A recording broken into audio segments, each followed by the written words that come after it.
Hi, everybody. Welcome to Fafsa Frenzy. We're excited to be here today and to be able to help you out with your Fafsa questions, financial aid questions, all of those fun things. So we are actually really excited because around the state we have people. We're going to be scrolling through some slides behind me throughout the day, where you can see what region you're in, who you can reach out to if you have questions about financial aid, specifically Fafsa today. We're also excited to be partnering with InvestEd, which is a nonprofit here in Indiana, to help you get your FAFSA completed. As you know, hopefully, if you don't, you will hear in just a second. The FAFSA deadline is April 15th, and so we are very, very excited to be able to help you out with about 2 weeks to go, a little less than 2 weeks in completing that FAFSA. All state financial aid, for the most part, requires that FAFSA be completed by April 15th. And so, especially if you're a 21st Century Scholar, if you're a Frank O'Bannon recipient, any of the educator awards like the Hoosier Next Generation Educator Scholarship, any of those, you are definitely need to have the FAFSA filed by April 15th. So we are standing by. Those lines are open and ready for you. We also, if you have immediate questions, feel free to put them in the chat. One big thing is please, please, please do not put any personal information in that chat box because it is public. So don't put your social security card or number in there. Don't put anything like that. But if you have questions, you can DM us, slide into our DMs there, or you can fill out the chat there, and we'll connect you with whoever the best person is. If you're interested, like I said, these are the numbers for your regional area. So even if you don't know exactly what region you're in, we do have some maps, so we'll show you that. But if you don't know what region you're in, honestly, any of these people are open and willing to take your questions. We also do have a couple of Spanish speakers that are ready to take your questions as well. InvestEd, their phone number is, and we'll put it in the chat box here, is 317-715-9007. Again, 317-715-9007. And we'll get to that. There will be a slide with some of their information on it here in a bit too. But they're waiting by the lines, and so are some of our outreach coordinators and other staff here at the Commission for Higher Education. So we are excited to have you. I see there are some likes coming in, which makes me very happy.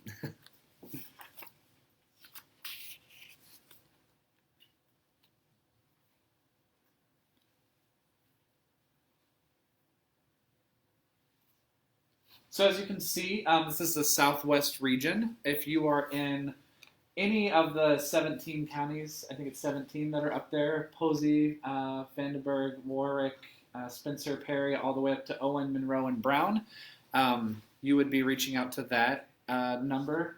Zach Cullum is waiting and ready to answer your questions there.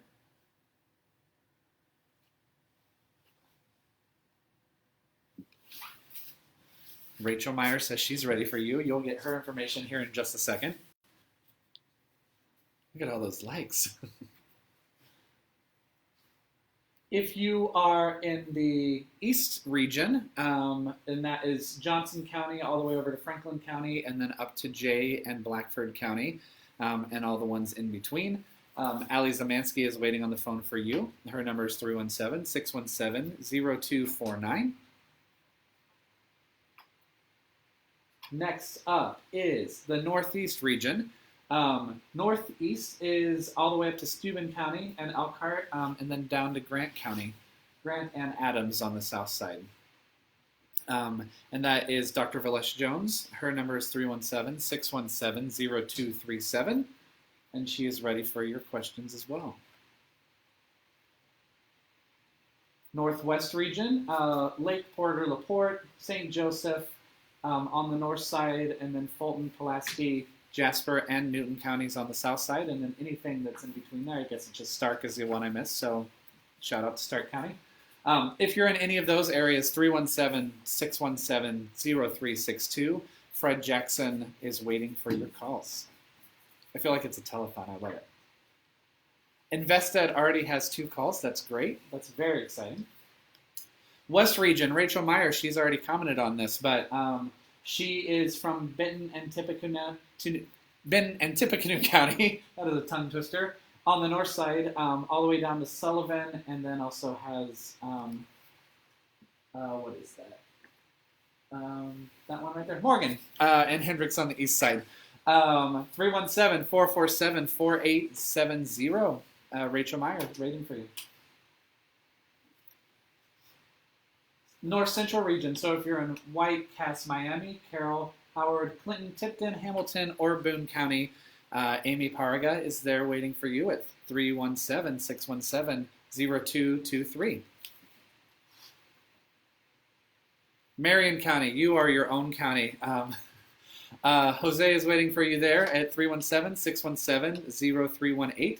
Jose is also Spanish speaking, and so if you do have questions and it's easier to speak in Spanish, he's there to answer those questions for you. And then again, there's everybody's number up here. A couple of questions people have asked, or we wanted to go ahead and answer for you. What do you need to file your FAFSA? So first of all, you have to have at least the student social security number or alien registration number for non-U.S. citizens, the parent social security number or alien registration number. You have to have your 2018 federal tax returns, W-2s, and any other records of money that's earned and income tax, if applicable. The FAFSA system is very easy to use, a lot easier than it used to be, at least I'll say. And it does pull information from the IRS, so you can actually connect that way to complete it. What's really, really important is you do have to have what's called an Fsa Id, which is the financial aid student number for both student and parent. And so it is a pretty quick process to get that. Sometimes there's a little bit of a delay, but if you haven't signed up for that, you'll need to sign up for that first before you can actually go in and complete the FAFSA. After you do file, it takes 3 to 5 business days for it to be processed by the Federal Department of Education. After that happens, you'll receive a student report with basic information, including your expected family contribution. That's a number that FAFSA creates to help get your financial aid, essentially. So it goes to all of the schools, it comes to the state and to the federal government, and that's how they put together financial aid packages for you. And then after that 3 to 5 day period, we at the state actually get that information, and it gets uploaded into ScholarTrack, which is how the state gives out any state financial aid, like the 21st Century Scholarship, the Franco-Bannon Grant, things like that.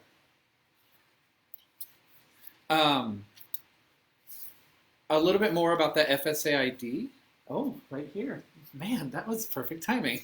The Fsa Id, you can get that at fsaid.ed.gov. You will have to create a username and password. The student and the parent cannot share an Fsa Id. It has to be a unique Fsa Id for both the student and the parents that are signing the FAFSA. This is what you used to sign the FAFSA electronically. Back in the day, when I was going to college, you had to fill out the FAFSA on a paper form and sign it and mail it in, so it took a lot longer than it does now. Thank you, technology. Anytime that you actually submit the FAFSA, whether that's the first time, if you have to go in and make any changes or corrections, anything like that, you will have to sign it with that Fsa Id. So you can do it online, or all of their websites are mobile friendly now. So you can actually do it on a cell phone, a tablet, anything like that. I can't think of any other things that you would use other than cell phone or tablet or computer. The FAFSA website is fafsa.gov. Make sure you do not go to fafsa.com. That is not correct. Also, one other really, really important thing to note here is never pay to file your FAFSA. It is free because that first F in FAFSA stands for free. It's the free application for federal student aid, and you will never have to pay for it. Free is the word of the day.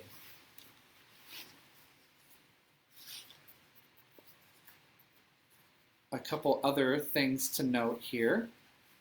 I'm just going to give a shout out again to InvestEd. They've already got a couple of calls coming in, but in case if you'd like to give them a call, they are FAFSA experts. They are financial aid experts. and they're waiting by the lines as well.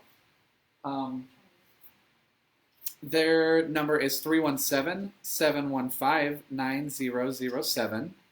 Again, 317-715-9007. It's right here on the screen now, as you can see.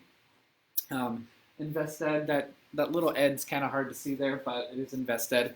317-715-9007. They are really, really good at answering questions. They know their stuff when it comes to FAFSA.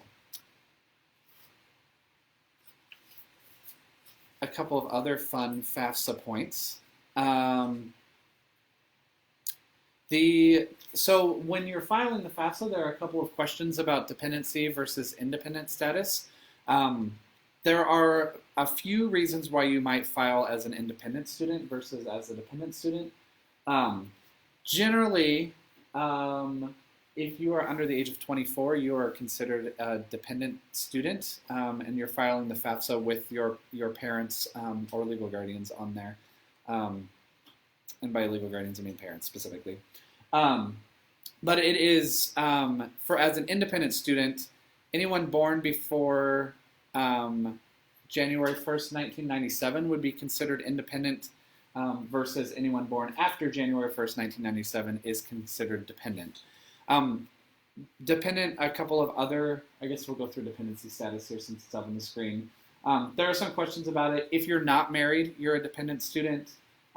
If you have not completed a bachelor's degree, you're considered a dependent student. If you're not a veteran of the armed forces, you're considered a dependent student.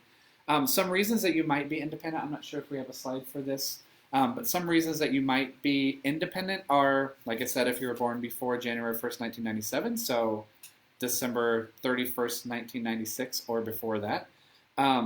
If you are married as of the date of filing, so if you got married yesterday and you're filing today, technically you're considered independent on that.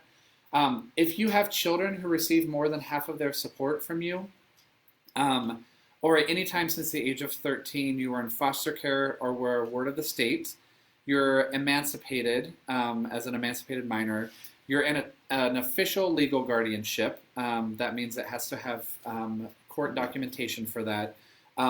You're an unaccompanied youth, which means that you have experienced homelessness or are currently experiencing homelessness. And then, or if you're an active duty or a veteran.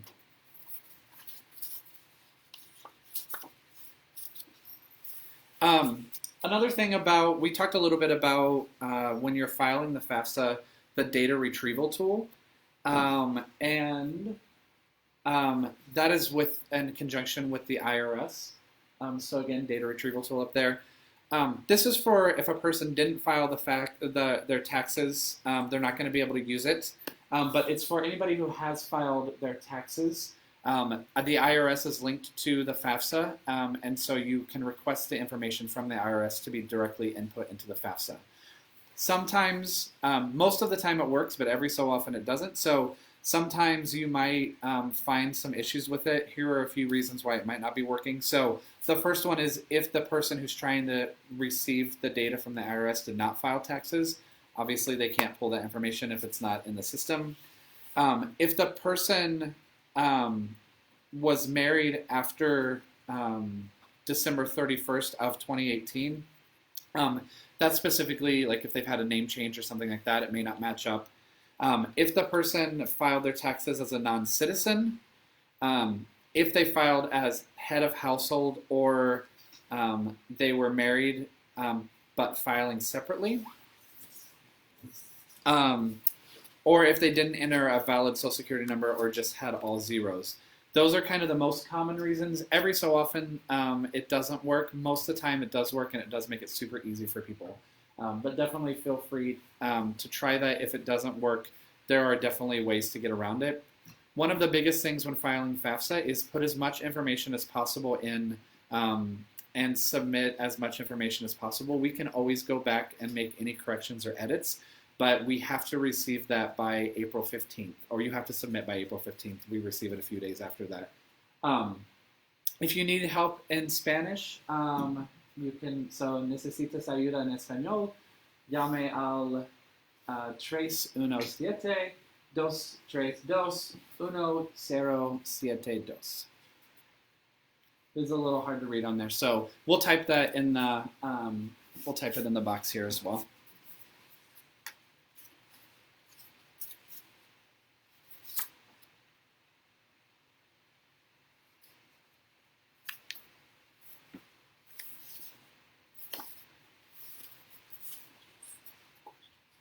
Yeah, if anybody has any questions, I have a couple other people here with me, but you can ask those questions in the box or in the chat box, or you can DM us or whatever the best way to get a hold of us. And if there's anybody out in the field who's helped some students, feel free to, if they had specific questions that might be helpful for other people, definitely feel free to share those in the chat box, and we'll answer those for you as well.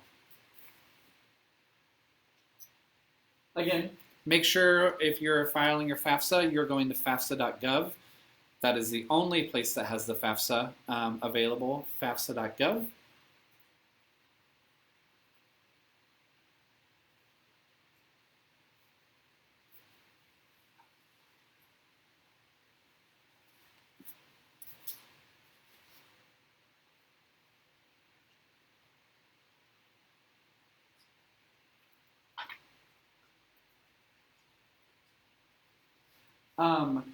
Here are the regional support phone numbers. We're gonna let you just see these for here for a bit, and I'll jump back on with some questions to answer and some other things. But file that FAFSA. You got to do it.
Hi, everybody. We are back here for a second. We've had a couple of really great questions come through. One of the questions from Kimberly is, which Barbie actually answered, but just wanted to let that known. She asked if foster care or adoption assistance payments are considered an income, and per the federal website, they are not. Chris, great question. If you file your 2018 taxes now, but it's in the mail, how do you report that to the Fafsa? So if you did just file your 2018 taxes, you can still put that information in, the same information that you put in your Fafsa. So pulling the information from your W-2, if you made, hopefully you made copies. If you didn't, you can still use your W-2 of your income information. And you can go ahead and fill that in on the Fafsa. It won't be able to be pulled up by the Data Retrieval tool, obviously, because it's not in the system yet. But if you are interested in, or if you want to go ahead and get your Fafsa taken care of, you can definitely use the information you put on that 2018 taxes. You just fill it in by typing it in rather than pulling it over.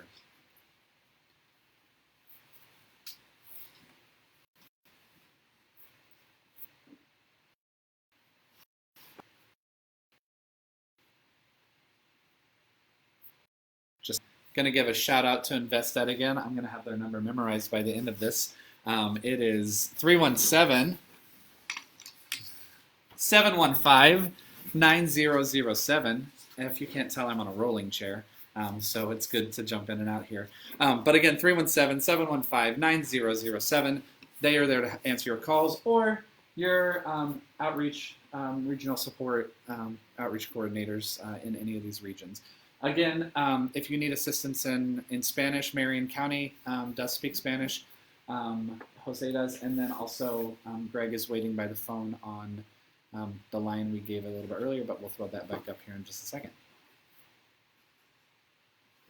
We'll go back through the counties again, just because if we have any new people, we've been going for about 25 minutes, so any new people who have jumped on and didn't scroll back to the beginning. We'll actually show each of the regions. So Marion County is by itself, and that is Jose. He's waiting for your calls there, 317-617-0318. He also is Spanish speaking, so there's a number if you have questions in Spanish. North Central region, Amy Paraga is waiting for you there, 317-617-0223. And that is everything from White, Cass, and Miami County on the north to Boone and Hamilton County on the south. Just a reminder, and then there's the rest of them, Carroll, Howard, Clinton, and Tipton. Just a reminder, though, if you miss what county, what region you're in or anything like that, we can obviously help anybody across the state. So even if you live down in Evansville, but you happen to call Amy in the North Central region, she is there and happy to help you out. The West region, that's Benton and Tipton County on the north side, down to Sullivan County on the south, and then Monroe and county there, and Morgan and Hendricks on the east side, and anything in between there. Rachel Meyer is there waiting for you, and her number is 317-447-4870. Oh, and by the way, if you're participating in this today, definitely feel free to do hashtag FafsaFrenzyIN. We would love to have some people posting on their social media about what's happening today. We're really trying to get as many people filed today as possible, so definitely want to get that. Northwest region, Fred Jackson is up there waiting for your calls. It's Lake Porter, LaPorte, St. Joseph, Stark, Marshall, Fulton, Pulaski, Jasper, and Newton counties. And Fred's number is 317-617-0362. If you are in the Northeast region, Dr. Verlesh Jones is there waiting for you. Her number is 317-617-0237. And that is Elkhart, LaGrange, and Steuben County on the north, all the way down to Grant, Wells, and Adams County on the south, and everything in between. Again, 317-617-0237. East region. This is actually my old region. I used to work in this, so if you're in that area and you know me, say hi. We'd love that. But Ali Zamansky now is the individual who is the outreach coordinator there, and she's waiting for your calls at 317-617-0249. Johnson, Shelby, Rush, and Franklin on the south side, and then up north, Blackford and Jay, including Madison and Delaware. So if you're in Anderson, Muncie, Richmond, any of those, you would be in this area. And then the southeast region is Heather Cooper. I'm not sure if we mentioned her earlier, but Heather Cooper in the southeast region, 317-617-0329. Give her some love. Ask us some questions from her, definitely. But her counties would be Bartholomew, Decatur, Ripley, and Dearborn on the north side. And then kind of following that Ohio River down the southeast side of the state, all the way down to Harrison and Crawford County. And really anything in between there. Just going to say it again, though. If you don't know what counties you're in or know what region you're in, just give any of these numbers a call, and they're waiting for your calls. Again, InvestEd is 317-719-9007. Did we get all the regions here? I think we might have. Yep, we did this one. And there they are, all up on the screen. I'm not going to read every one of them to you, but they're there, able to answer your question.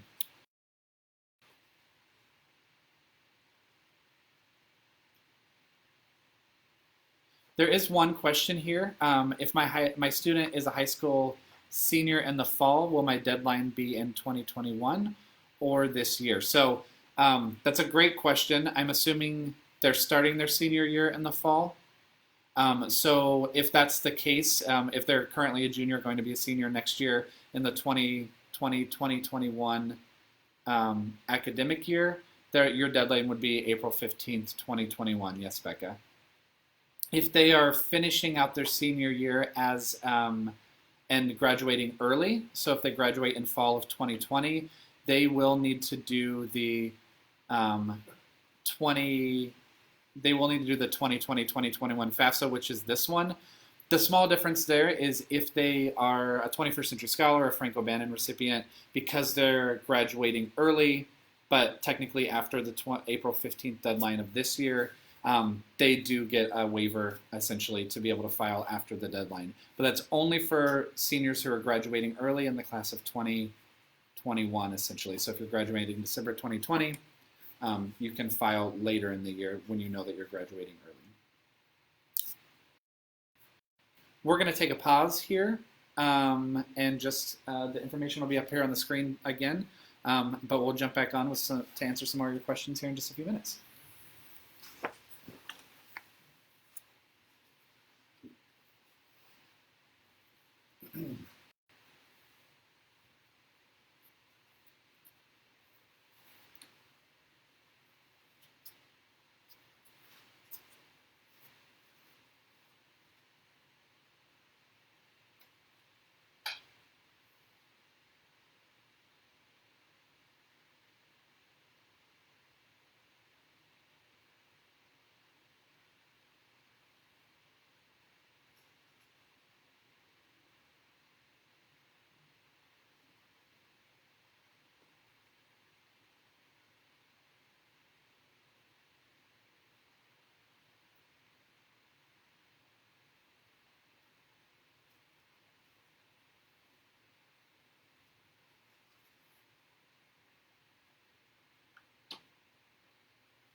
Hi, everybody. We're back.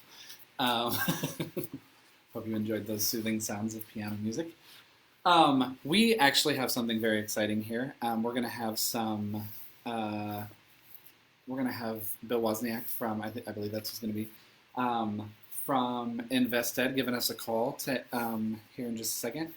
And we're going to do kind of a live call to talk about what types of questions people are already asking, and that might be a little bit helpful to answer some of those questions just kind of all around for everybody. So as soon as he gives us a call in here, we'll do that. But in the meantime, I'm going to go back over a couple of quick little things that you might, if you missed it at the beginning, that you might want to know. First thing first, oh, I'm actually getting a call. You're going to have to wait on those. It's very exciting. Hi, Bill. How are you? Real good. How are you? Doing well. Hopefully, you're calling me on my cell phone. This is high tech right here. But how are things going on your side of things? Well, first of all, what a great event today. And our team has been taking phone calls since 1 o'clock. Oh, great. And so we're just so happy to be part of it, and everybody just answering calls and helping some Hoosiers. And we're happy to have you. You guys are always great partners and great people to know what's going on. Yeah, what types of questions have you been hearing? Not different. It's the ones that you're seeing on the side of the screen, very similar to those, right? Mm-hmm. We get the same type of questions, and of course now questions along the lines of, so what do I do with this uncertainty, right? How does this impact? And so we're letting families know that the process goes forward, and filing the FAFSA and different deadlines, although things can change over time, get it done, get the FAFSA filed, keep moving forward in your process so that you don't get behind, and then when things return more to normal, you're in a good place. That's a great point, Bill. I think that obviously everything is changing moment by moment, and there are a few things that are constant right now, I feel like, but one of them is the FAFSA, oddly enough. And so it is great that you said that, and I'm glad that you brought that up, because the sooner that students can get this done and the sooner that it's in the system, just the more comfortable I think everybody will be. The process is still going on, so everything is still happening on the back end with the Department of Education. All of the FAFSAs are being worked on electronically and sent to us. So even though we're social distancing and alone, maybe not in the office or whatever, we're still moving forward as if this were kind of a normal time, even though it's not really. But yeah, that's a great point to make there. What other things are you hearing? Well, here's the other thing, just adding on to that point, Jared. So how many events the wonderful team over there that you guys do across the state, how many events in March, end of March, in April, every year, and then the events that we're doing every March, every April, and now with the students separated, that was really, those physical events were such a connection point for how many families, how many Hoosier families that were counting on those, and now those have vaporized, and that's why this virtual event is such a great idea and so important. And then as we go forward in the next couple days and next couple weeks, we just have to let these families know that this free help is available for all Hoosiers, right? Yep, I agree. I think we don't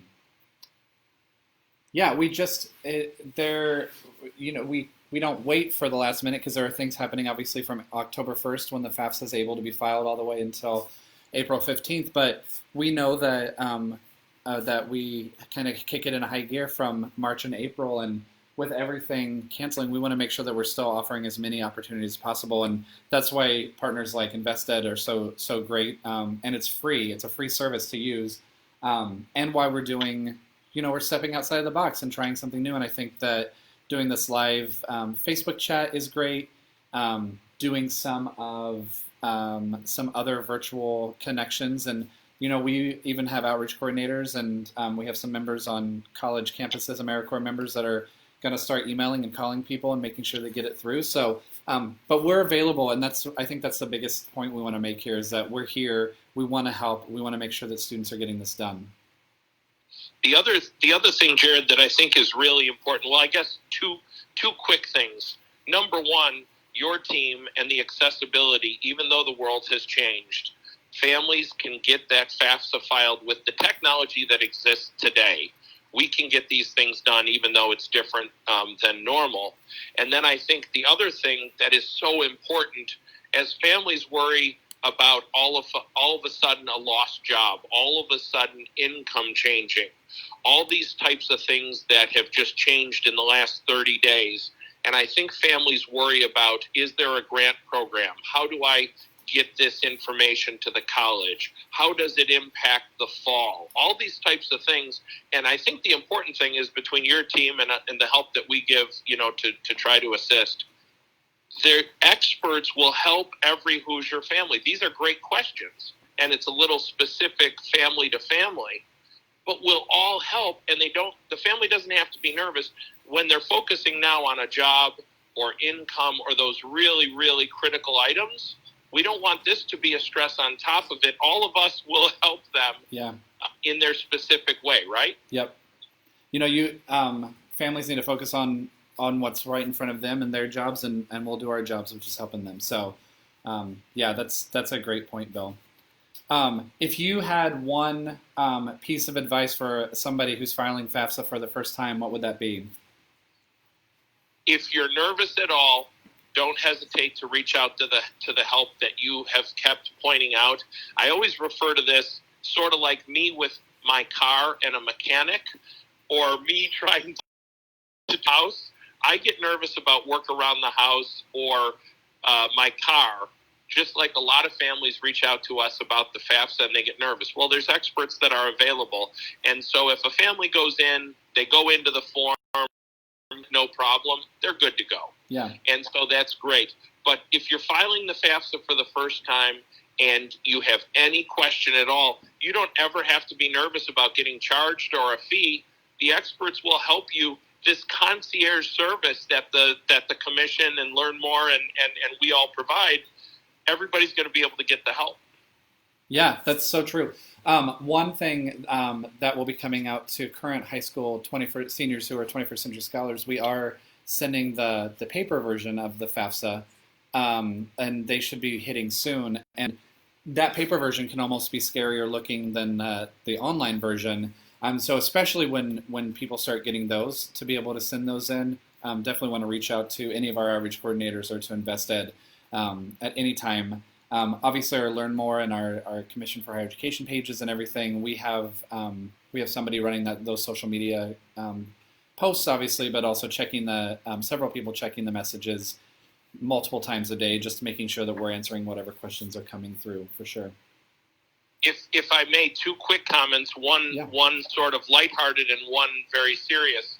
The lighthearted one, I think Barbie had promised you weren't going to show my image, so there might have to be some retaliation or something we're going to have to do. Barbie didn't do it. It's a technical difficulty. It just happened to pop up there.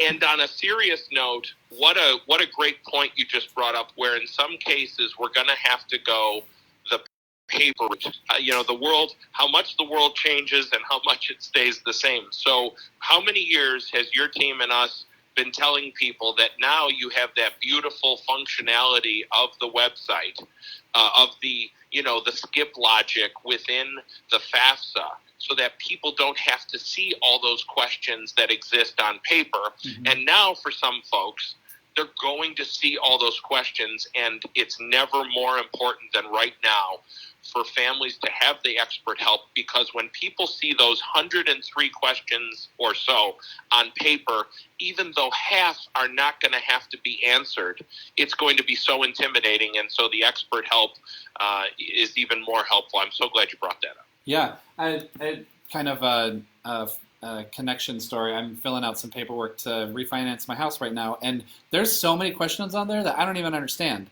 And you know what I do? I call my mortgage broker, and she helps me walk through it. And I feel like I've done several forms, and I understand those. But there are experts out there that can help with all of these things, and InvestEd and the commission staff, and even reaching out to whatever institution your student is at or thinking about going to. Their financial aid teams can help with these questions as well.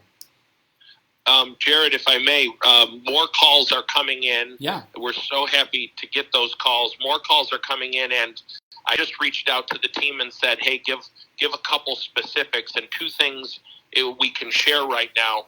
There are questions definitely coming in about income for your taxes in 2018. Your 2018 taxes could be very different on April 1 or March 28th now, just like when we had the 2008 stock market crash. Mm-hmm. And this is where special circumstances with the schools, above and beyond anything that the state of Indiana is going to do, the governor's going to do, the federal government's going to do, all these things that could happen down the road, but special circumstances exist, and this is going to have to be dealt with at the colleges, so we don't want people to be nervous about that. There is a process for that. And then even on a more serious note, Jared, of course, we've had inquiries and calls about families where this virus, this current situation has hit home in the worst way possible, mm-hmm. and how that is going to change everything. And again, of course, first sympathy, and our thoughts go out to these folks. But then, from a college point of view or training point of view down the road, again, that's where special circumstances and these things come into play, and they always have, but I think it's going to be ramped up this year. Yeah, for sure. And just to kind of clarify for people who might have a couple of questions about that, the if you had income at a certain level at the end of by the end of 2018 on your taxes, it's showing that you might be making 25% more than what you're now making, even within the past couple of weeks with everything that's going on with COVID-19. Go ahead and fill out the FAFSA with the information from your 2018 taxes. But the next step that you need to do, if you've had a drastic change in income that you think would potentially get you into being able to have some additional financial aid, is speak to the financial aid department in whatever institution, college, or university that you're planning to go to.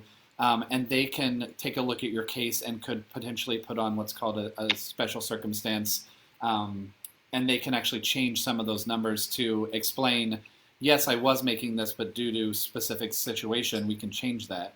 And kind of on a flip side, to answer that or go along with that second question that you said, from a state financial aid standpoint, if a student has somebody or they in the family are sick or anything else happens because of COVID-19 and they're unable to file the FAFSA by April 15th, even though we want students to file by that date, if they're unable to do that, they can file an appeal with the state of Indiana and at least potentially be able to get whatever financial aid they might be eligible for through the state. There is an appeals process. It is a little bit harder, but we understand that sometimes, if something's happening right now, the last thing that somebody's thinking about is going online and filling out the FAFSA. So we want people to do it, and using this time now, if you have no additional issues that are going on, definitely use it, but there is an appeals process if for some reason you're unable to get it. So thanks for bringing those 2 points up, because I think that, with COVID-19 and all these things that are happening, it could be a little bit, it's stressful for everybody, obviously, and then adding on personal experiences with it, it just makes it even worse. So thanks for that. Any final thoughts from you, Bill, before we wrap up this little conversation that's been wonderful? No, we just, as always, thank you so much. We appreciate that you guys, let us help out in different things throughout the year, and how wonderful this event is, and just, again, how Hoosiers know, that the commission and able to help these families. And I really think, Jared, as we get a day or two or a week down the road, and then even in May, I think families are going to, after dealing with more immediate things on their plate, all of a sudden, down the road a few weeks, families are going to say, wait a minute, with this college stuff. And I think guys always do in February, March, April. It might sort of become an April, May, June type of thing this year. Mm-hmm. And I think we're just going to have a lot of families to help, and it's just great that they have this resource available, and thank you so much for letting us help out. Yeah, and we're here to help, and thank you for being there as well. We talk so highly of Fsa Id, and there's a lot of reasons why, but a phone call like this is just one example of that, and having all the people on your team that are ready to answer any questions that you have, definitely. Thank you so much for always being a great partner, but for your help today as well. Thanks, Jared. Thanks. Have a great one. Okay. See, this is why we love Fsa Id, and while we're getting our pictures back up here, our regular slideshow, after getting in trouble by Bill for putting his picture up there, but that's completely fine. Just a reminder, it's kind of hard to see that on the screen, but it's necesitas ayuda en español, llame al 317-232-1072, and Greg can help you out there. Let's end and see if there have been any other in the chat that might be good to share with anyone.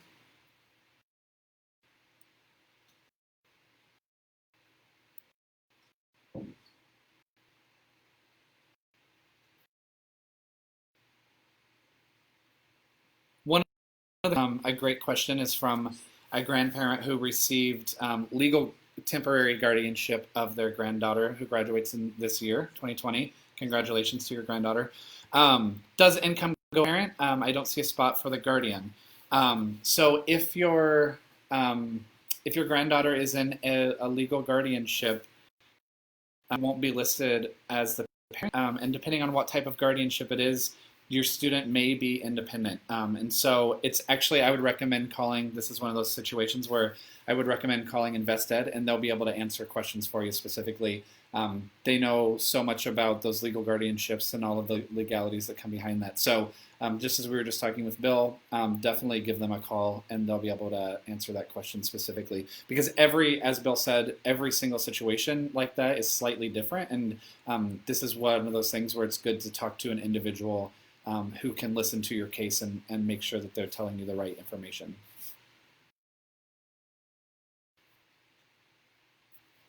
Thanks, Jasmine. I appreciate that. We're going to go through just a few things about the Fafsa website and some information. We've already gone over it, but just as a reminder. So just a reminder, if you are jumping on right now, if you want to file the Fafsa right now, which you should, remember it's due by April 15th. But when you go to file it, make sure you go to fafsa.gov, not fafsa.com, not any other random website, but fafsa.gov, fafsa.gov. And it's up there at the top of the screen, fafsa.gov. And also remember that the first F in Fafsa stands for free, so you should never pay to fill out the Fafsa. It is a free application to do. You should also, there are so many free resources out there and free experts out there to be able to help you, specifically the Commission for Higher Education, financial aid advisors on college campuses, and then of course Fsa Id, our partner today. And all of those different entities can help answer any questions that you have. But just a reminder, do not pay anybody to fill out a Fafsa form. That's the number one thing. Once you, what you see up there on the screen is specifically about the data retrieval tool. The data retrieval tool is a connection that the Fafsa system has with the IRS, and it can actually pull over, most of the time it can pull over your tax information from the 2018 tax year and automatically drop it right into the Fafsa so that you don't have to type in all of your information. There are a few reasons why it might not work for you. A couple of the most common ones are a person didn't file the Fafsa or their taxes in 2018, and so it wouldn't be in the system for it to pull. If a person got married after December 31st, 2018, it may not be in the system as that same name, or it might not connect because of a name change or something like that. If the individual filed their taxes as a non-citizen, or they didn't enter a valid social security number or just entered all zeros, it's not going to be able to be pulled there either. And then if they filed as head of household or filed by, or married but filed separately, may not be able to pull that as well. All of those things it's a really easy workaround. You would just have to type in the information rather than trying to pull it from the IRS data specifically. But the system works most of the time for those tax retrievals, and so it is just another way to do that. Just another reminder, if you, in order to file and sign the FAFSA, you do have to have an Fsa Id, which is your specific username and password. A student and parent cannot share the same Fsa Id. So everybody who signs the FAFSA has to have an individual Fsa Id because that's how you sign it. It's just your specific digital signature for the federal government when it comes to signing the FAFSA. One other quick point just to note is that you do have to sign the FAFSA every time you make any changes or corrections. So if you go in there and submit the FAFSA today, but then realize that you left something off of there, or you needed to change something, you do have to sign it with that Fsa Id every single time, or it will not be submitted. The other thing to note is that to have an Fsa Id, you have to have different emails and phone number on there. So you can't use the same email address for parent and student. It has to go to a different person, a different email address each time. A little bit about the process. So once you file the FAFSA, it goes to the federal processor, which is through the Department of Education at the federal level. It does take 3 to 5 days for it to be processed. So once you file the FAFSA, you should receive a confirmation email that it's been submitted. And then within a few days, you'll receive a student aid report with some basic information, which also includes your expected family contribution on there, which is the number that FAFSA generates to help institutions and the state government and federal government decide how much they can offer you and state aid and federal aid and things like that. But you will, like I said, it does take 3 to 5 business days for that to be processed.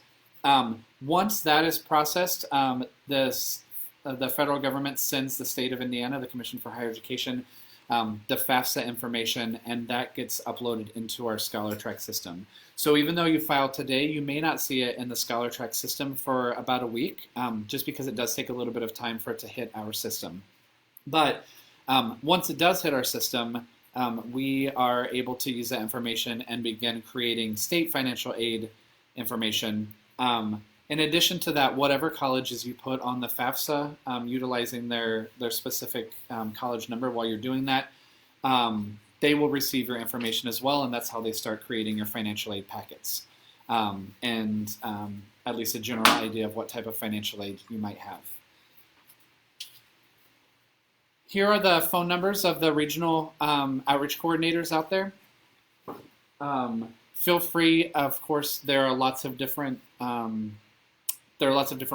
regions that you can reach out to, but just a reminder that even though you might be in the Southwest region down in Evansville, or you might be in Indianapolis, if the Marion County number is not answering, or they're busy, or if you just don't know what region you're in, you can call any of these numbers, or you can call InvestEd, which InvestEd is 317-715-9007, and they can answer your questions for you. That InvestEd number, there are several people waiting on the lines to answer your questions, so it's not just that one person. And we're waiting for the commission here as well. So definitely don't hesitate to reach out with whatever FAFSA questions you have. You can throw some questions in the chat box here, or send us direct messages through the Learn More account here. If you do write something on this public chat or page, please, please, please don't put any personal information like your social security number or anything like that on there. the best thing to do if you're going to share personal information is to give one of us a call so that it can be secure that way. But if you have some general questions, like you might have seen some of them come across in the chat box, definitely you can ask those there.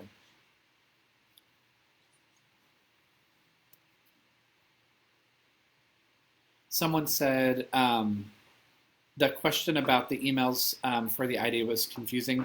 You do have to, the comment about the emails. So when you create an FSA ID, every person who has one, so parent and student, they have to have individual email addresses. It cannot be the same email address. So the parent and the student can't use the same one.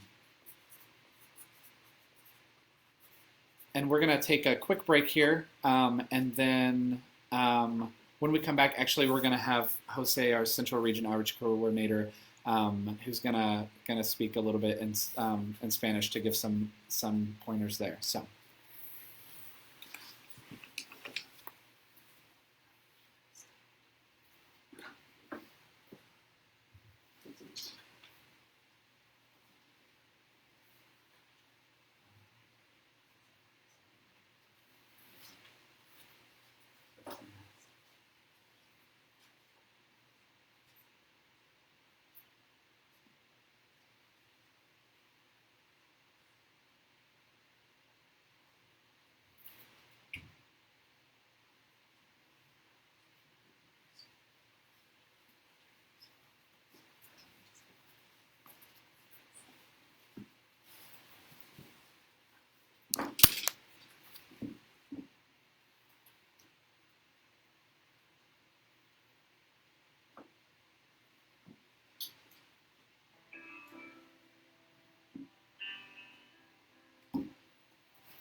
Hi, everybody. Welcome back. Oh, wait.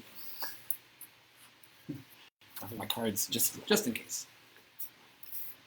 We're going to take just a quick shift here instead of listening to me tell you all these things. We're actually going to have Jose Medina, our Central Region, our Marion County Outreach Coordinator, give a call in here in just a second. Thank you for all of those likes. I love when I come back on the screen and see all these little things happen. He is going to give us a call here and going to be able to put out some information in Spanish to kind of translate what's going on, especially when it comes to questions people might have on the FAFSA. So he's going to call in here just a second. In the meantime, maybe we'll be able to get a fun FAFSA fact out for you. Just a reminder, you can also, so Jose Medina is the Central Region Outreach Coordinator, Marion County, 317-617-0318. Please don't call him quite yet because he's going to talk to me on the phone. And then also we do have another Spanish speaker, Greg Harrell, and his number is 317. It's on here somewhere. We'll get it out there here in just a second. But he can also answer questions in Spanish as well.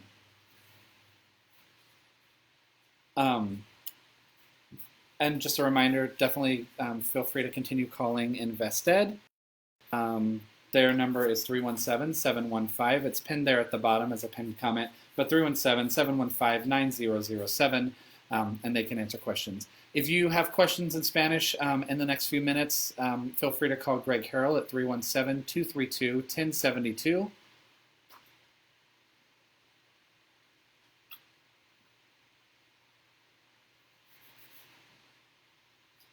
And you can go ahead and switch it. It's fine. We're talking to our technical team in the back.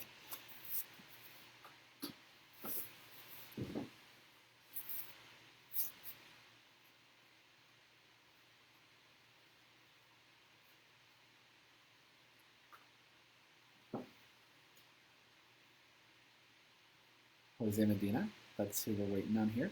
He's going to call in. I'm hoping this delay is because someone called him and had, yep, that wasn't it. It was just a confusion there. Here we go. I'm calling him. Hey, Jose. Hello, how's it going? I'm good. How are you? I am doing well. Great.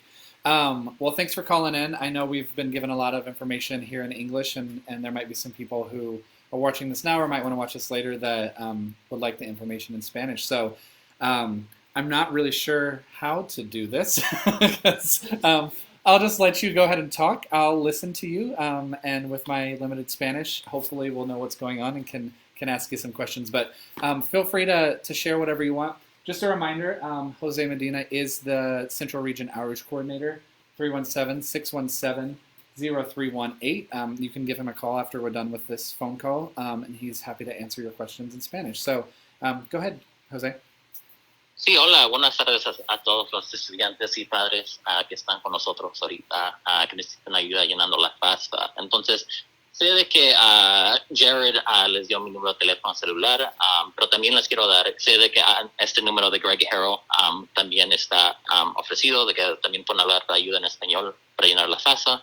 Ese número es 317-232-1072 también. Entonces, siempre cuando recibimos preguntas de la FAFSA de familias, estudiantes que hablan español, escribimos son del estatus de los padres, si un padre o los dos padres no tienen seguro social, cómo pueden llenar la FAFSA. Entonces, la cosa más común de que siempre le decimos a estudiantes y a familias que llenan la FAFSA es de que llenen lo más que pueden de la FAFSA. Entonces, si llegan a la parte de los ingresos de los padres y no pueden llenar la FAFSA porque un padre no tiene un número de seguro social, lo que pueden hacer entonces es pueden poner 9 ceros, todos ceros o todos 9, y lo que lo deja el sistema de pues hacer es llenar la aplicación sobre papel.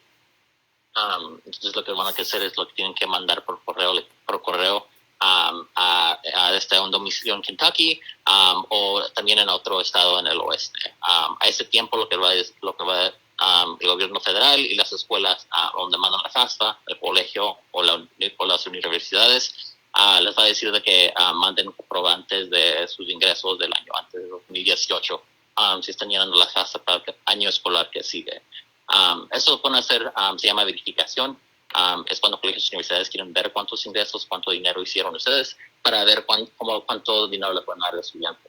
Entonces, es normal de que los colegios y universidades pregunten por eso, y eso lo pueden mandar electrónicamente, o si pueden, si llenaron taxes en 2018, o también lo pueden mandar por correo, pero el correo es un poquito más despacio para completar la acción de la FAFSA.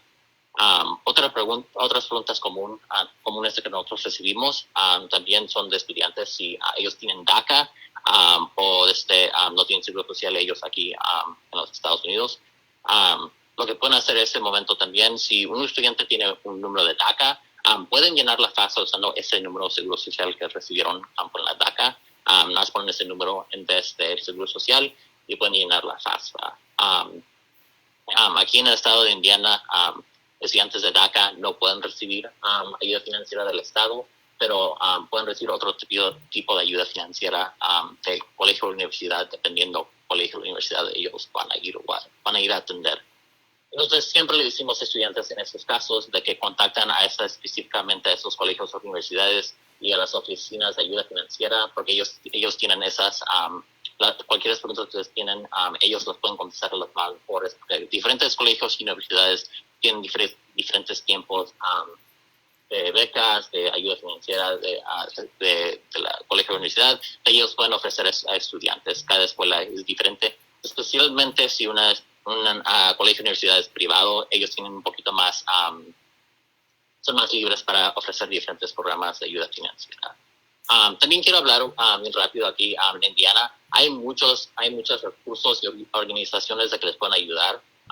Entonces, como aquí en Indiana hay la Plaza, hay la Central Indiana Community Foundation, hay el Indiana Latino Institute, que no nada más les pueden ayudar con recursos como pagar para colegio o universidad, pero también ellos tienen becas ellos solos privadas que le dan a estudiantes de que tengan DACA o no tienen seguro social aquí en Indiana. Entonces hay muchas opciones, hay muchas becas para estudiantes que todavía no pueden calificar para programas de ayuda financiera aquí del estado de Indiana.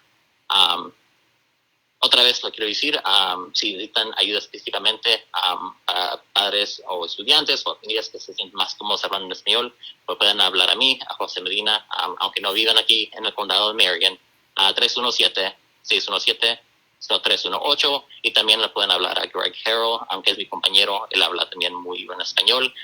Su número es 317-232-1072. All right. Awesome. Thanks, I Jose. think I got it, Jared. Yeah, I think you did too. For... I got about half of it, but hopefully everybody else got the rest of it. So, yeah, there were some great questions that you answered in there, specifically about how to sign the FAFSA if somebody doesn't have a social security number, things like that. So definitely, if you have questions, and feel free to reach out to Jose, and he can answer those for you. Some great community partners out there that are Latino serving and can help answer some questions for you, make connections, help with financial aid, things like that. And as always, both Jose and Greg are there here at the Commission to help you and help answer any questions that you might have. Any other things you want to add, Jose? Yes, before I forget, antes que se me olvide, también quiero decirle que también nos pueden mandar un mensaje de teléfono. Greg y yo tenemos iPhones, que nos pueden mandar text messages, un mensaje de text, que podemos contestar más rápido y más fácil. También tenemos nuestros emails también, de que nos pueden contactar si no podemos contestar sus llamadas. Sé de que ha tenido 2 llamadas yo que no podía contestar porque estaba ayudando a un padre o una familia. Nuestros emails, mi email es jmedina arroba che.in.gov, y de Greg es harrell arroba che.in.gov. Gracias, y gracias por siendo parte de Fafsa Frenzy. Nos vamos a ayudar lo más rápido que podemos, y somos muy felices por todavía ayudarles en este tiempo de que es por esta pandemia. Que nos quedemos seguros, y aquí estamos para ayudarles. Gracias. Awesome. Thanks, Jose. If you didn't catch that, Jose also, all of the numbers on here are iPhone numbers, so you are welcome to send them text messages as well if that's a little bit quicker to answer your questions. Or you can reach out to Jose at jmedina@che.in.gov, or Greg Harrell at gharrell@che.in.gov if you want to send actual emails to them. So, great. Thanks so much, Jose. Enjoy the rest of the FAFSA Frenzy, and I hope that people keep reaching out to you. Thank you. Saludos. Bye. Awesome. We're going to take a quick little break here, and just a quick reminder, though. If you're filing the FAFSA right now, make sure you're going to fafsa.gov, fafsa.gov. Please do not go to fafsa.com or any other website other than fafsa.gov. It is free to file the FAFSA. All the rest of those are scams. Don't fall into them. Make sure you're protecting yourself and your family with that.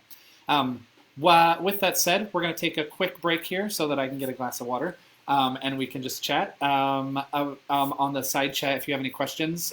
Otherwise, we'll be back in just a couple minutes.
Oh, hey everybody, we're back. Gonna go over a few questions.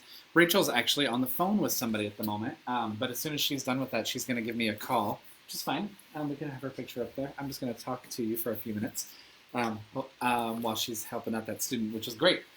That's why we're here. So please, please, please make sure you talk to these people.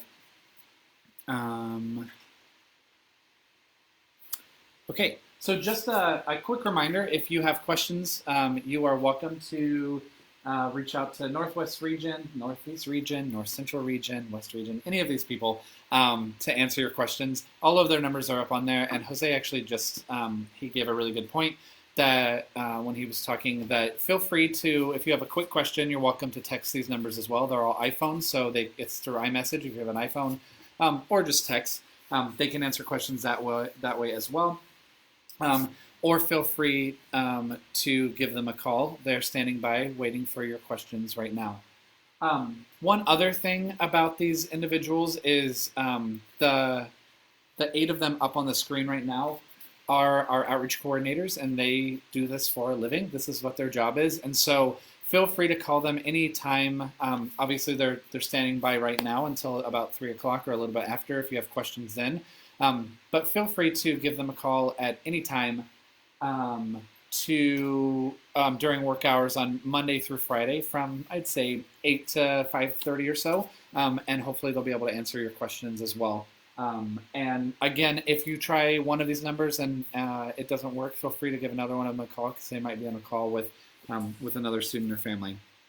We heard from Amy in the North Central region that she's had lots of texts and emails and phone calls already today, which is great to hear that you all are reaching out, and we're excited to have you on just spending the day with us, I guess, because if you've got to do the FAFSA, we'd like to at least make it a little less of a chore for you. So, and I will tell you, all of these people in these regions and the InvestEd team, some of the nicest people you'll ever get to talk to, some of the best, most knowledgeable people out there, especially when it comes to financial aid and FAFSA, and they might make you laugh along the way too, which is really important.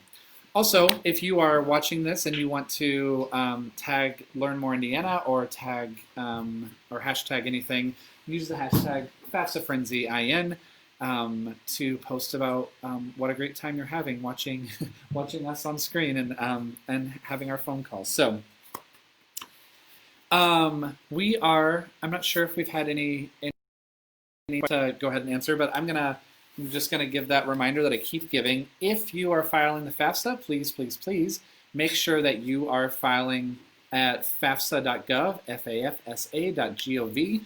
Do not go to fafsa.com or any other website like that. You should also not be paying for the FAFSA. It is free to file, and it is free. There's free assistance out there if you have questions, which is everything from the Commission for Higher Education can help. As I've said already, your financial aid offices at the colleges and universities around the state can help, or InvestEd, who is our partner for the day, can help as well. We are going to get a call here from Rachel Meyer in just a second, the West Region Outreach Coordinator. And she actually has a background in state financial aid, so she's going to chat a little bit about what types of questions she's having. I'm calling her. No. What types of questions she's been getting, and also just what types of other information about state financial aid she might have. So, hey Rachel, how are you doing? Hey, I'm doing well. How are you? I'm doing well. How is Plainfield and Avon area treating you? It's going. Good, good. Lots of good questions. Good questions. Did you have a couple things that you wanted to share that people have been asking you? Yes, I do have a couple kind of frequently asked questions for this school year. So another one that we had pop up today that I know Zach Cullum, shout out for Evansville. I know he had this question as well. For the selective service, that is, or otherwise known as the draft, And so for that, if you are considered male on the FAFSA, you will have to register for that sometime when you're 18 or older. So if students have questions on that, please let them know. They can double check their status if they're not sure at SSS, like Selective Service, Okay. SSS.gov. So that selective service has been a big question this year. Another question we have a lot is, do I have to do this every year? That's a great question, Rachel. Do they? Yes. The answer is yes, they do. Great. Yes, they do.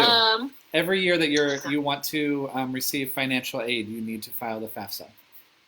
Yes, absolutely. Awesome. So that is another really popular question. Another one that we've had quite a bit, especially today, is I messed up my Fsa Id and or I no longer have access to the email address I registered. What do I do? So for that, they would want to contact the federal FAFSA specialists, and they can help them retrieve their username, email address, all of that. They can also help them change the email address.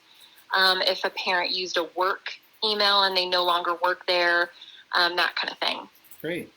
So, and I believe that Barbie just typed in the federal contact for the FAFSA, which is 800-433-3243. And they are open until 5 o'clock Eastern Standard Time today. So please feel free to reach out to them. They can answer any FAFSA question, obviously. Their lines are a little busier than the lines that we have. So feel free, if you have FAFSA questions, to reach out to us. But if you have specific questions about your FSA ID, especially if it comes to not being able to access it, like Rachel just said, 800-433-3243. And they're open and ready for you to answer or help you get that fixed. So that's a great one. We haven't even talked about that yet. So thanks, Rachel. What other things are you hearing? Yeah, that's been 3 calls today. 3 calls. That's great. 3 calls about those 3 random things. So that's great. So what else? Yeah. So another one that has been a popular question is for the financial section of the FAFSA. What financials do you actually have to use? And what happens if you cannot use the IRS data retrieval tool? Mm-hmm. And in those cases, we're using, for all of the financials this year on the 2020-21 FAFSA, we're using all 2018 tax and W-2 information. And then a common thing actually in my region this year has been families have moved since 2018. And so they're not sure what address to put on the FAFSA. So the address to use the data retrieval tool has to match exactly what's on their 2018 tax return. Great point. So if there's a period on there, put a period. If they abbreviated county road to CR, then you put CR on there. Great. So it has to match exactly to do that data retrieval tool. That is a really, really good point, and not one of the things that we had on the things to know. So that's great to know. So just to recap that, if you have moved since you filed your 2018 taxes to a new address, make sure that you put on, for the data retrieval tool, you will need to use your address from 2018 when you filed your FAFSA, or sorry, when you filed your taxes, not your FAFSA. But the address that goes on the FAFSA should be their current address. Is that right, Rachel?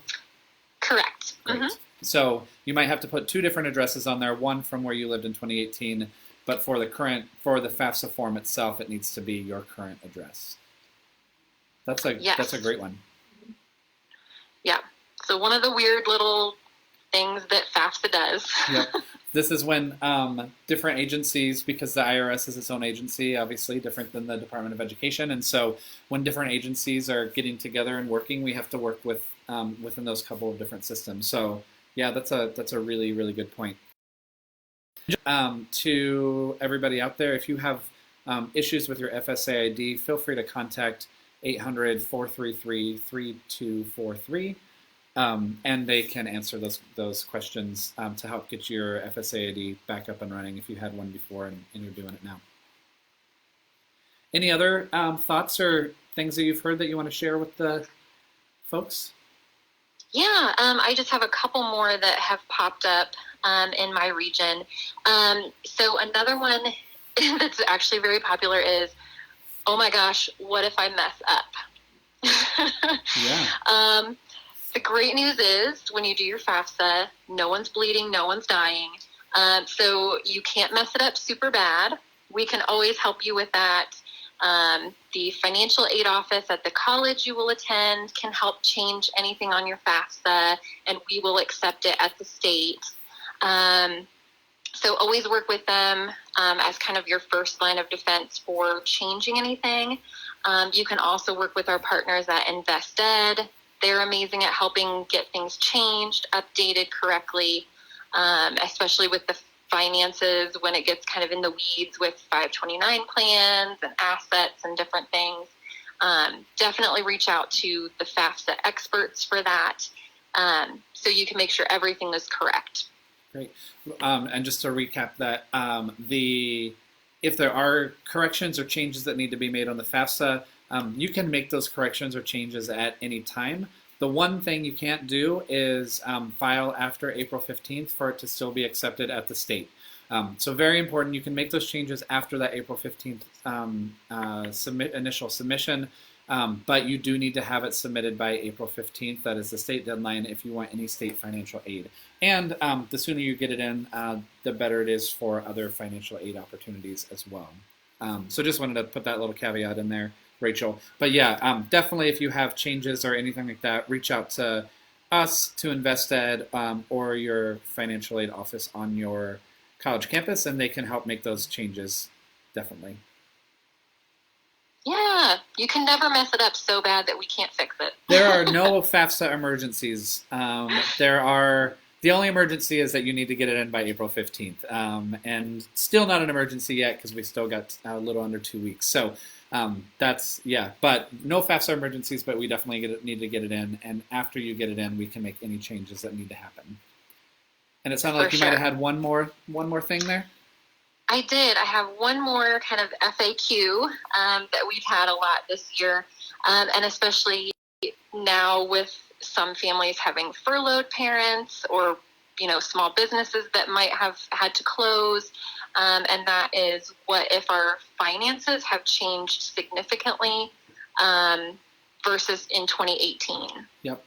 So for that situation, definitely the first place to go to is the financial aid office at the college you want to attend, because they can help you individually work on a plan to update your FAFSA information, all of that.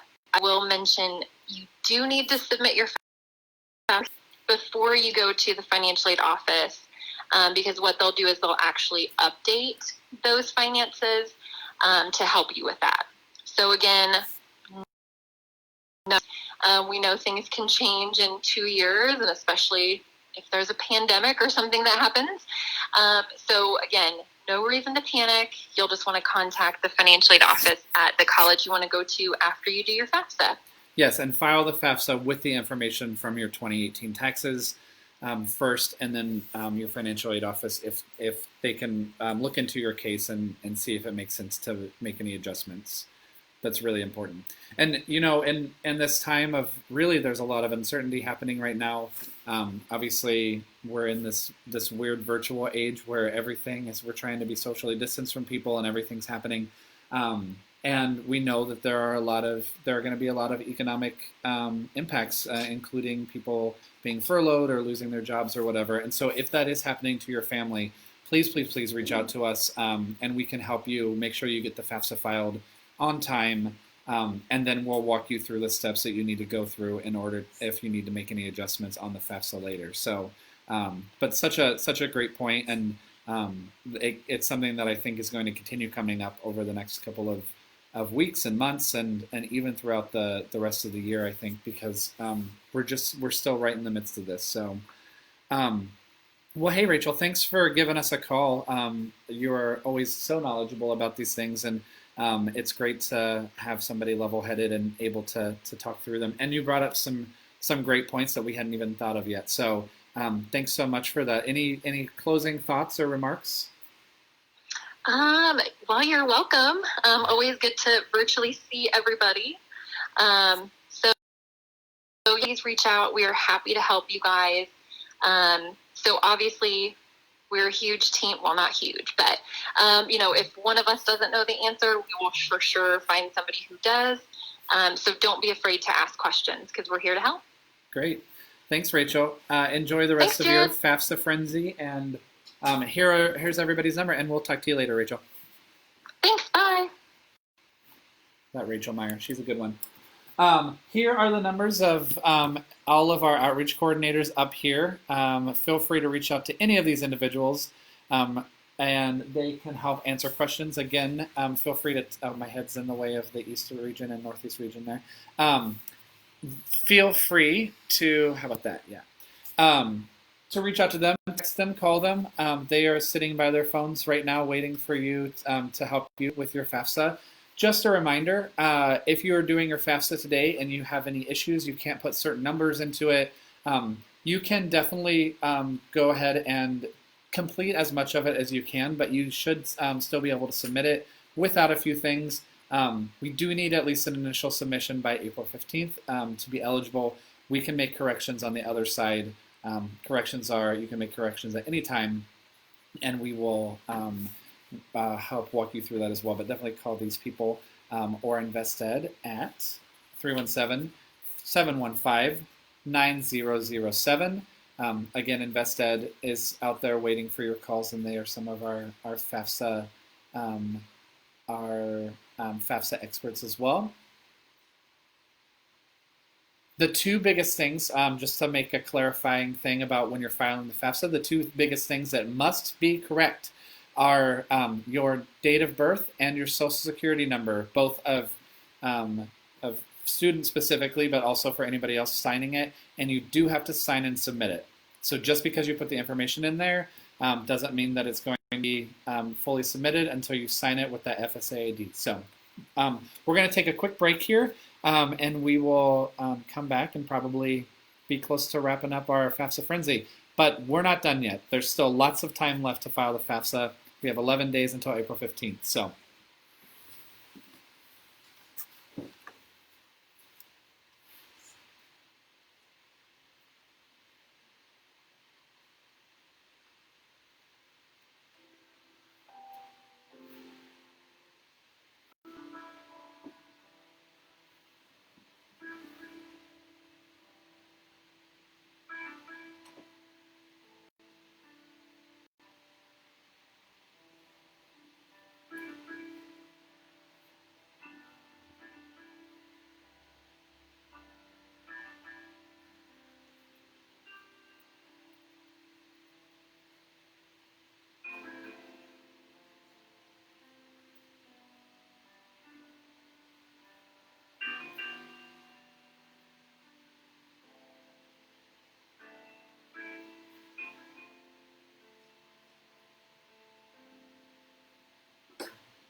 Hi, everybody.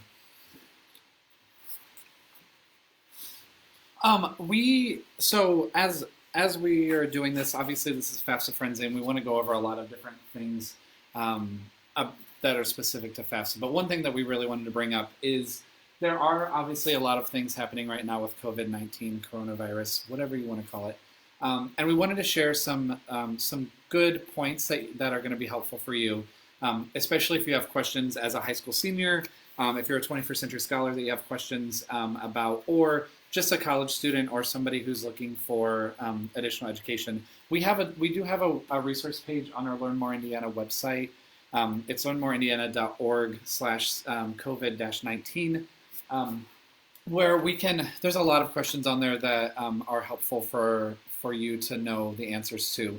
And this is an ever-evolving document, so it is living. So we are making changes to this as we learn more information, as we get more questions in. But some of the most frequently asked questions, this has information on it from everything from student and family resources. If you don't have access to internet, aside from maybe a mobile phone, but if you don't have access to wireless internet or even cable internet or whatever that might be, there are some resources on there to help get you access to that.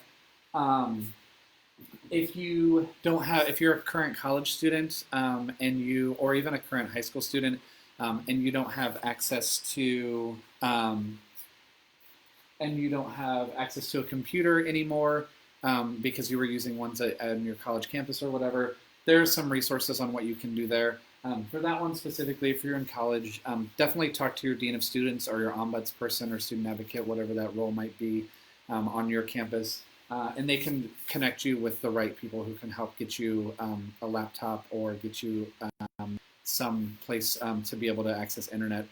A lot of campuses actually, specifically a lot of Ivy Tech campuses currently are around the state do have hotspots that are more public hotspots that are available in the parking lots now, so that if you need to go and complete assignments or things like that, you can actually go sit in your car.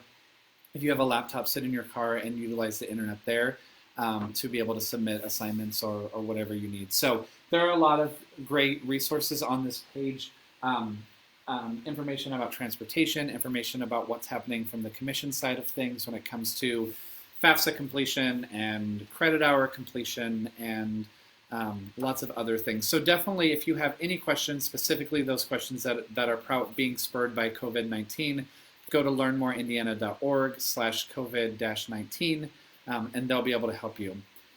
Going to make a plug here for Learn More Indiana too, which is just one of the great resources that we have at the state of Indiana through the commission. But Learn More Indiana has a ton of resources. You can probably see some on the top, but for the 21st Century Scholarship, but it also has information about college, career, and paying for college, or whatever that training might be if it's not a traditional 2 or 4 year institution. If you want a certificate, there's a lot of great information on that website, and great ways to stay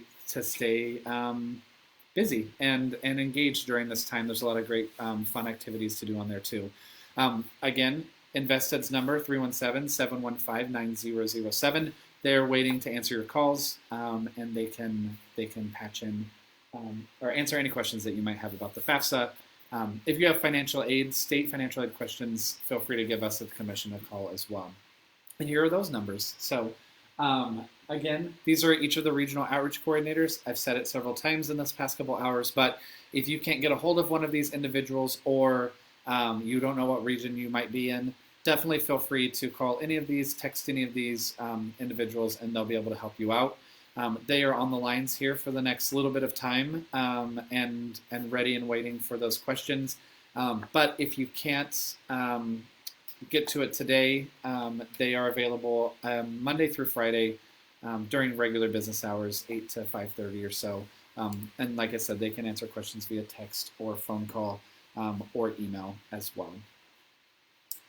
If you're on this and you want to talk about what a great time you've had with me and the Commission for Higher Education and InvestEd today, feel free to remember to hashtag Fafsa Frenzy IN, because this is the first time we're doing this. it is an exciting opportunity for us to be able to connect with all of you virtually. Invested has said they've had some great response from families, and they've been able to help several people. I know a lot of our outreach coordinators have been able to as well, and we have had so many questions coming in through the Learn More Indiana page on Facebook, through our Twitter account, all of these different things. So feel free to continue asking those questions, but it's been great to be able to see the engagement that we've had, and we're hoping to have a couple more of these between now and they may not be quite as formal, but between now and April 15th, when the deadline is to file the FAFSA for this. So I am going to go over a few last-minute FAFSA questions that we've talked about a few times, but just so that they're all in one place here and so that you know everything that you need to know if you want to start filing the FAFSA. So first of all, if you need any assistance in Spanish, you can either call the Marion County individual, Jose Medina, at 317-617-0318, or in Spanish, 317-617-0318. Sirens by in the last 5 minutes of our of our life. But again, 317-617-0318. And then, or you can call Greg Harrell at 317-232-1072 at or 317-232-1072. So that's number one. Number two, if you are filing the FAFSA today or sometime in the near future, make sure that you are filing it at fafsa.gov. Do not go to fafsa.com. Do not pass go. Do not collect any state financial aid, because the only place that you should be filing this is fafsa.gov. If you file it somewhere else, there's a large possibility that they are going to ask you for money, and the first F in FAFSA stands for free. So it's a free application for federal student aid, and you want to go to fafsa.gov. This is what the website looks like. If you have been there before, you would go to returning user. If it's the first time you're being there, you're going to click on that new to the FAFSA process.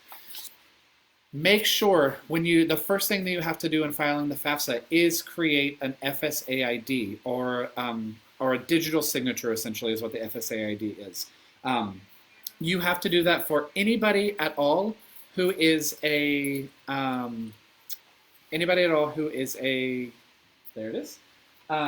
who is signing this. So for the student and any parents who are signing this, they need to create an Fsa Id so that it can be signed.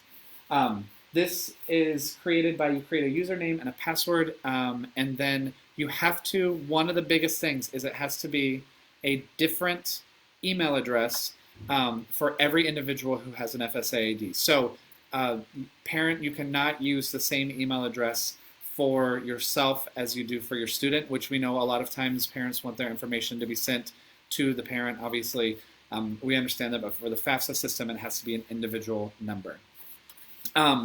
Real quick, quick thing to know about, you also cannot share your Fsa Id as a signing or as a signature. So parents can't make one for the entire family. It has to be, every individual has to have their own.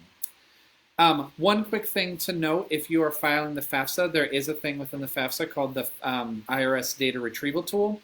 This tool is there it can actually pull your information from the IRS, your tax information from the IRS, and it will actually auto-populate that information into your FAFSA for you. There are some issues with that system sometimes. A couple of things to know if you're having issues with it. The first, probably most common one, is if you are trying to pull from the data retrieval tool, if you have moved since you filed your taxes in 2018 to a new address, make sure you're using your new address, your old address that you filed the FAFSA, your taxes with, make sure you're using your address you filed your 2018 taxes with on this so that it will pull the correct information. This is only for the data retrieval tool. You do need to put your actual current address on your FAFSA though. So that's number one. There are a few other issues that might come up with the data retrieval tool. If someone didn't file taxes, obviously it's not going to be able to pull it because they're not in the system. If the person has been married and had a name change, that might be an issue. And then if the person didn't enter a valid social security number or just entered all zeros, it won't be able to pull that, and so you'll need to fill in the information manually there. After you file your FAFSA, it does take 3 to 5 days for it to be processed by the Federal Department of Education. You'll receive information. You'll receive an immediate email saying that you've submitted the FAFSA. After that, within 3 to 5 days, you should receive a basic information student aid report, which has a lot of things on it. The biggest thing it has on there is your expected family contribution. After you receive that, we receive the information from the federal government here at the state, and the colleges or universities that you put on the FAFSA will receive that information as well. It does take a few days after that for it to populate in our ScholarTrack system. So even though you're filing today, it may take about a week or so for us to actually get that information. So just make sure that you hold tight. If you know you filed it and you've received that email confirming you've submitted, that's great.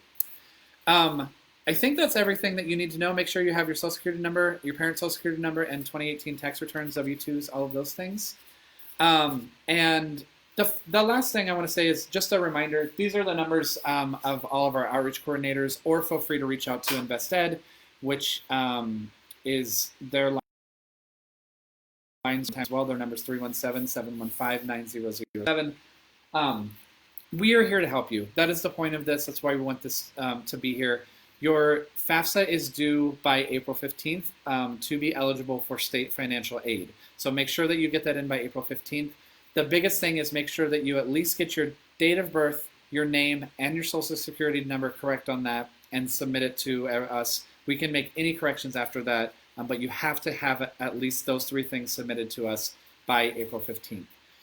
This has been a great time. We're technically 1 hour or 1 minute past our live feed, where we said FAFSA Frenzy was ending at 3 o'clock, but here's a great little animation for you. I hope you had a great day with us today. It's been really fun, and we're happy to continue helping you both through our social media pages, through any of those numbers that were up on screen earlier, or definitely give us a call at the Commission for Higher Education or InvestEd.